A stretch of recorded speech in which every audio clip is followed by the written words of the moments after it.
ಅಂತ ಹೆದರಿ ವಾಪಸ್ ಬಂದಿದ್ದು. ಇದು ಗ್ರೀಸ್ ದೇಶದ ಹಿಸ್ಟ್ರಿ ಪುಸ್ತಕ ಹೇಳೋದು. ನಮ್ಮಲ್ಲಿ ಅದನ್ನು ಹೇಳಿದ್ದಾರೆ ಯಾಕೆ? ಪ್ರತಿಯೊಂದು ದೇಶದ್ರೋಹಿಗಳು ಆಯಕಟ್ಟಾದ ಜಾಗಗಳಲ್ಲಿ ಕುಳಿತುಕೊಂಡು ಈ ದೇಶಕ್ಕೆ ಕಳೆದ 100 ವರ್ಷಗಳಿಂದ ಅಂತಾನೆ ಎಷ್ಟು ದ್ರೋಹ ಮಾಡ್ತಾ ಇದ್ದಾರೆ. ಇದನ್ನೆಲ್ಲ ನೋಡಿದ್ರೆ ಕಣ್ಣಲ್ಲಿ ನೀರು ಬರುತ್ತೆ, ಆಕ್ರೋಶ ಬರುತ್ತೆ, ಸಿಟ್ಟು ಬರುತ್ತೆ. ಇಷ್ಟು 20,000 ಸೈನಿಕರು 2 ಲಕ್ಷ ಸೈನಿಕರಿಗೆ ಹಣ್ಣಗಾಯ ನೀರ್ಗಾಯ ಮಾಡುವಷ್ಟು ಶಕ್ತಿ ಇತ್ತಲ್ಲ ಭಾರತೀಯ ಒಬ್ಬ ಹಿಂದುವಿನಲ್ಲಿ, ಆ ಶಕ್ತಿ ಎಲ್ಲಿ ಹೋಯಿತು?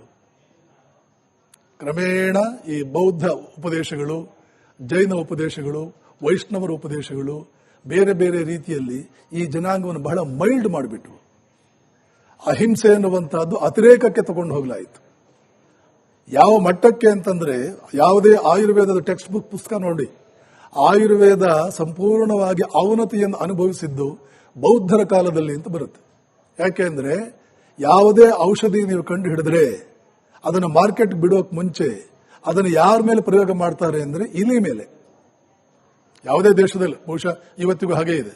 ಆದರೆ ಬೌದ್ಧರು ಏನ್ ಮಾಡಿದ್ರು, ಈ ಪ್ರಾಣಿಗಳ ಮೇಲೆ ನೀವು ಎಕ್ಸ್ಪೆರಿಮೆಂಟ್ ಮಾಡಿ ಪ್ರಾಣಿಗಳನ್ನ ಕೊಲ್ಲಬೇಡಿ, ಬೇರೆ ಏನಾದ್ರು ವ್ಯವಸ್ಥೆ ಮಾಡಿ. ಏನ್ ಬೇರೆ ಎಲ್ಲಿ ನೋಡ್ಬೇಕು? ಆಯುರ್ವೇದ ಆವತ್ತು ಅಲ್ಲಿ ನಿಂತು ಹೋಗಿದ್ದು. ಇದು ಯಾವುದೇ ಆಯುರ್ವೇದದ ಪ್ರೊಫೆಸರ್ ನೀವು ಕೇಳಿ, ಆ ಪುಸ್ತಕದಲ್ಲಿ ಇದನ್ನು ಬರೆಯಲಾಗಿದೆ. ಇಷ್ಟರ ಮಟ್ಟಿಗೆ ಅಹಿಂಸೆಯನ್ನ ಅತಿರೇಕಕ್ಕೆ ತೆಗೆದುಕೊಂಡು ಹೋಗಿ ಕೊನೆಗೆ ಯಾವ ಮಟ್ಟಕ್ಕೆ ಬಂದ್ವಿ ಅಂದ್ರೆ ಇವತ್ತಿಗೂ ಕೂಡ ಅದರ ಫಲ ನಾವು ಅನುಭವಿಸ್ತಾ ಇದ್ದೀವಿ. We have become very mild.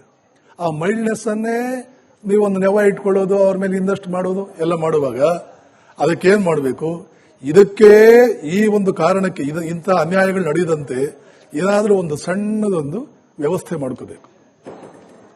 ಒಂದು ಸಣ್ಣ ಮಿಲಿಟರಿ, ಹೇಗೆ ನೀವು ರಿಸರ್ವ್ಡ್ ಪೊಲೀಸ್ ಅಂತ ಮಾಡಿಟ್ಟಿರ್ತೀರಿ, ಹಾಗೆ ಈ ರೀತಿ ಈ ಮೈಲ್ಡ್ ಜನರನ್ನ ಸ್ಟ್ರಾಂಗ್ ಆಗಿ ಮಾಡೋದಕ್ಕೂ ಒಂದು ವ್ಯವಸ್ಥೆ ಆಗಬೇಕು. ನೀವು ಹೀಗೆಲ್ಲ ಮೈಲ್ಡ್ ಆಗಿ ಕೂತ್ಕೊಂಡು ನಡೆಯಲ್ಲ. ಅಹಿಂಸಾ ಪರಮೋ ಧರ್ಮ, ಇದು ಸನ್ಯಾಸಿಗಳಿಗೆ ಅನ್ವಯಿಸುವಂತ ಮಾತು, ಗೃಹಸ್ಥರಿಗೆ ಅನ್ವಯಿಸುವ ಮಾತಲ್ಲ. ಹಿಂಗಂದ್ಬಿಟ್ರೆ ಹಿಂಸೆನೇನಾ ಹಾಗಾದ್ರೆ ಪರಿಹಾರ ಅಂತ ಕೇಳ್ಬಿಡ್ತಾರೆ. ಒಂದು ಕೊಲೆ ಆಯ್ತು ಅಂತಂದ್ರೆ ಕೊಲೆ ಮಾಡಿದವನನ್ನ ಕೊಲೆ ಮಾಡ್ಬಿಟ್ರೆ ಅಲ್ಲಿ ಏನು ಅದಕ್ಕೆ ನೀವು ಹೇಗೆ ವ್ಯಾಖ್ಯಾನ ಮಾಡ್ತೀರಿ ಇದನ್ನ? ಹಿಂಸೆನೇ ಪರಿಹಾರನ? ಮತ್ತೆ ಅಲ್ಲಿಗೆ ಬಂದು ನಿಂತು ಬಿಡುತ್ತೆ ವಾದ. ನೋಡಿ, ಪುಲಿಕೇಶಿ ಅಂತ ನಮ್ಮಲ್ಲೊಬ್ಬ ರಾಜ ಇದ್ದ.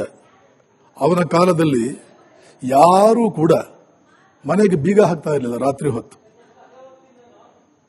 ಚೈನಾ ದೇಶದ ಅಲ್ಲಿಂದ ಬಂದ ಯಾತ್ರಿಕ ಸ್ಪಷ್ಟವಾಗಿ ಹೇಳ್ತಾನೆ, ಪುಲಿಕೇಶಿ ಕಾಲದಲ್ಲಿ ರಾತ್ರಿ ಹೊತ್ತು ಯಾರು ಕೂಡ ಮನೆಗೆ ಬೀಗ ಹಾಕ್ತಿರ್ಲಿಲ್ಲ.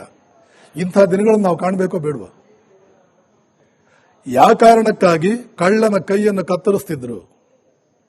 ದುಬೈ ಇದೆ, ದುಬೈ ಕೇಳಿದಿರಿ ನೀವು, ಮಸ್ಕಟ್ ಇದೆ.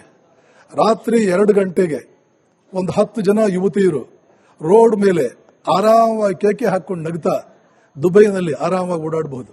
ಬೆಂಗಳೂರಲ್ಲಿ ಆಗುತ್ತಾ? ದುಬೈನಲ್ಲೂ ಮಸ್ಕಟ್ನಲ್ಲಿ ಯಾರಾದರೂ ಸ್ತ್ರೀಯರಿಗೆ ಅವಮಾನ ಮಾಡಿದರೆ, ಕೆಣಕಿದರೆ ಒಂದು ರೂಮ್ನಲ್ಲಿ ಹಾಕಿ ಟೆಂಪರೇಚರ್ -20 ಮಾಡಿ 2 ದಿನ ಇಡ್ತಾರೆ. ಏನಾಗ್ತಾನ ಅವನು? ಯಾವತ್ತೂ ನೆನಪಿಟ್ಕೊಳ್ಳಿ, ಯಾವುದೇ ಸಮಾಜದಲ್ಲಿ 90%ಕ್ಕಿಂತಲೂ ಹೆಚ್ಚಿನ ಜನ ಶಿಕ್ಷೆಯ ಹೆದರಿಕೆಯಿಂದಲೇ ನ್ಯಾಯವಾಗಿ ನಡ್ಕೊಳ್ತಾರೆ.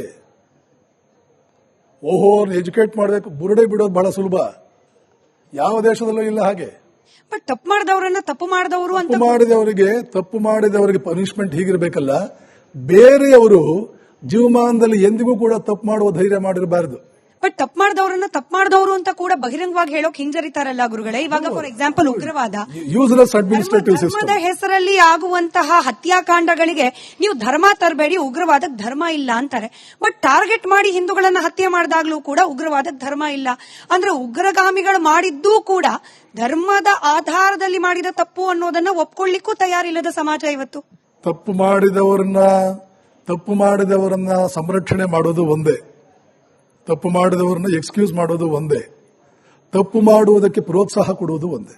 ಬೇರೆಯವರಿಗೆಲ್ಲ ನೀವು ಕೂಡ ತಪ್ಪು ಮಾಡಿ ಅಂತ ಪ್ರೋತ್ಸಾಹ. ಯಾರೊಬ್ಬ ಗ್ರೀಕ್ ಫಿಲಾಸಫರ್ ಬಹಳ ಚೆನ್ನಾಗಿ ಹೇಳಿದ್ದಾನೆ, ಪ್ರಪಂಚ ಸಫರ್ ಆಗ್ತಾ ಇರೋದು ಕೆಟ್ಟ ಜನರ ಕೆಟ್ಟತನದಿಂದಲ್ಲ, ಒಳ್ಳೆಯ ಜನರ ಮೌನದಿಂದ.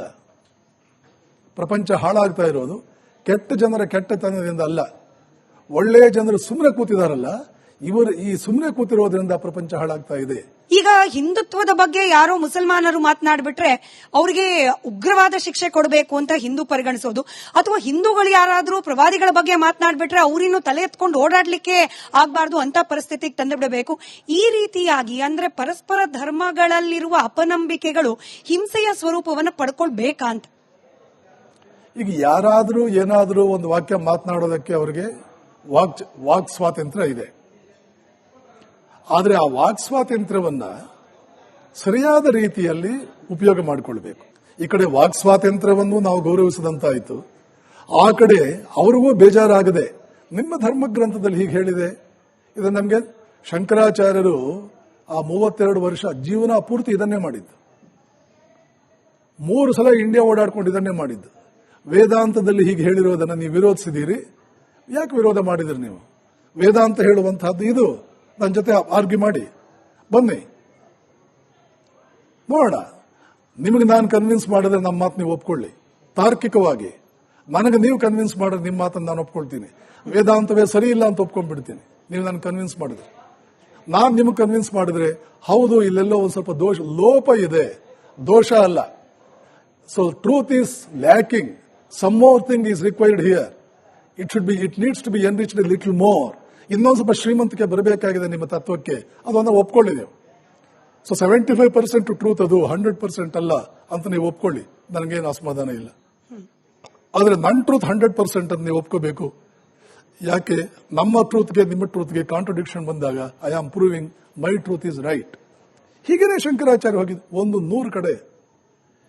ಆವತ್ತಿನ ಇಂಡಿಯಾದಲ್ಲಿ ಇದ್ದುದೇ 1-2 ಪಂಥಗಳು, ಧರ್ಮಗಳು. ಅದನ್ನೆಲ್ಲದರ ಕಡೆಗೂ ಹೋಗಿ ನನ್ನ ಜೊತೆ ಬನ್ನಿ, ನನಗೆ ಕನ್ವಿನ್ಸ್ ಮಾಡಿ.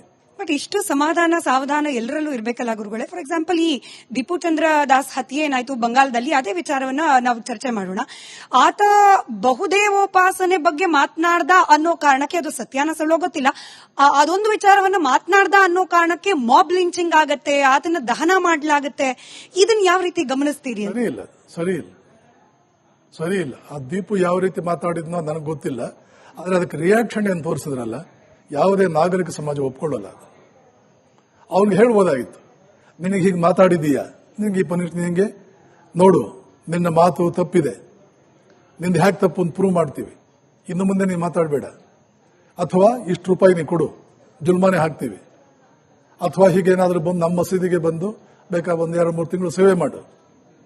ಈ ಥರದ್ದೇನಾದ್ರೂ ಒಂದು ಮೆಥಡ್ಗೆ ನಾವು ಹೋಗ್ಬೇಕೇ ಹೊರತು ತಗೊಂಡೋಗಿ ಬೆಂಕಿ ಹಚ್ಬಿಡೋದು ನಾಗರಿಕ ಸಮಾಜ ಯಾವ ಕಾಲಕ್ಕೂ ಒಪ್ಕೊಳ್ಳೋದು.